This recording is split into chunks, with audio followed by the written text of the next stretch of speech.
But the reality is that she, a lot of things that Dallas did, I'm going off a little track here, but That's fine. Dallas did interesting things that weren't at that time on television, weren't brought to the surface. Miss Ellie had a mastectomy, never was talked about before.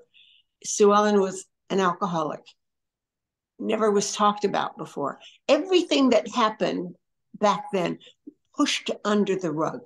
Nobody talked about, especially female alcoholic. And then when Betty Ford, our president's wife, came out that she had a problem, then it was like, oh, okay, I guess we can talk about it. And things started cracking where people were talking about it. That everything that happened was new. And it was, to me, it was this unveiling and this. Sue Ellen was the underdog, and then she was kind of on an upward trend here. And at the end, she was her own person. She left JR. Because there was a beginning, a middle, and an end for Sue Ellen that I thought was brilliant. I loved the arc that she had, where she was very vulnerable, and I think that's when a lot of people related. Like maybe they had not a nice marriage, or maybe they would sit in their living room watching the interaction between JR and Sue Ellen, and they'd go, "Uh-oh, uh-oh, it's getting close to home. This is getting a little bit scary." But it was entertainment. We were there to entertain you and maybe poke at the fact that maybe you could change your life. You could bring things out that weren't spoken. I know a lot of my gay friends came out during that time, and a lot of people got a divorce. Not that I'm saying these are all great things, but I think that it was a time where you could do your own therapy, your own life therapy. Like, wow, I think I have the courage to tell my parents that I'm gay. I think I have the courage to go to AA. Maybe I have the courage to have honest discussions about life.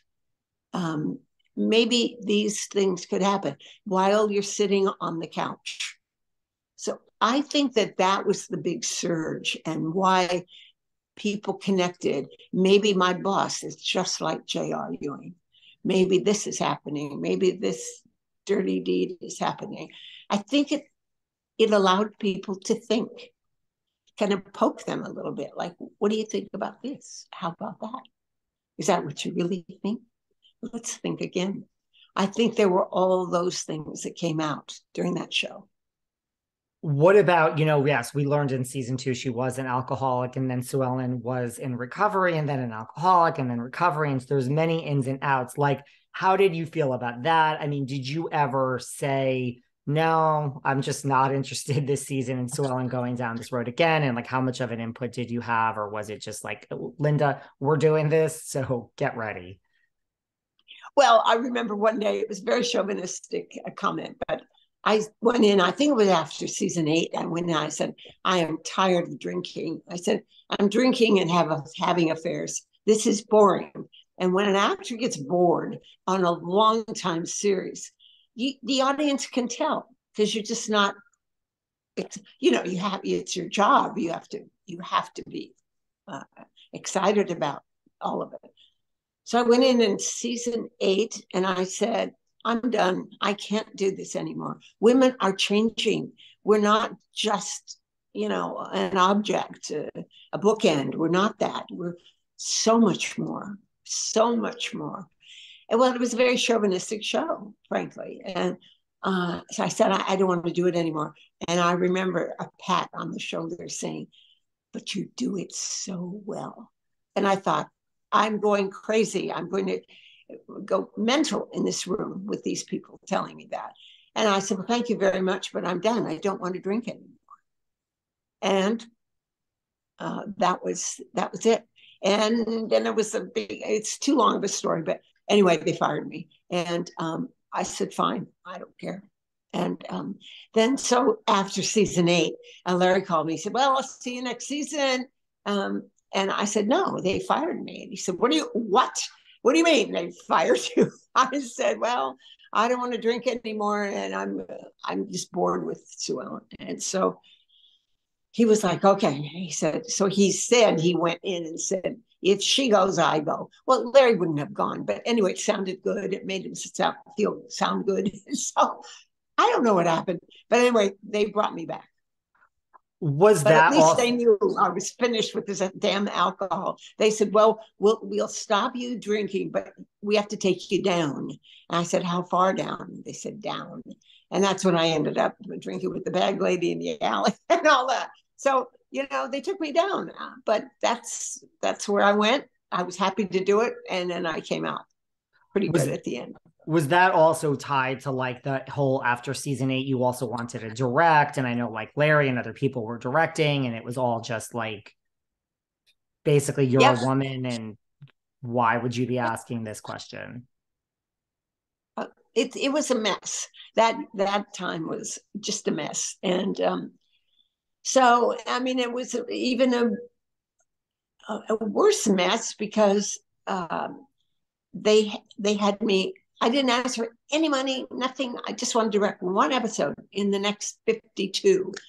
They said no, that, and then they really thought that was really, I was out. So anyway, because I spoke up. And anyway, they didn't like that. So anyway, when they finally said, "Okay, you can come back," I had to agree with no money to do another year with no money boost.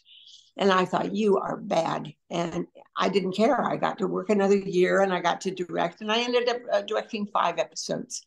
So I was happy, but man, it was a fight. It was hard.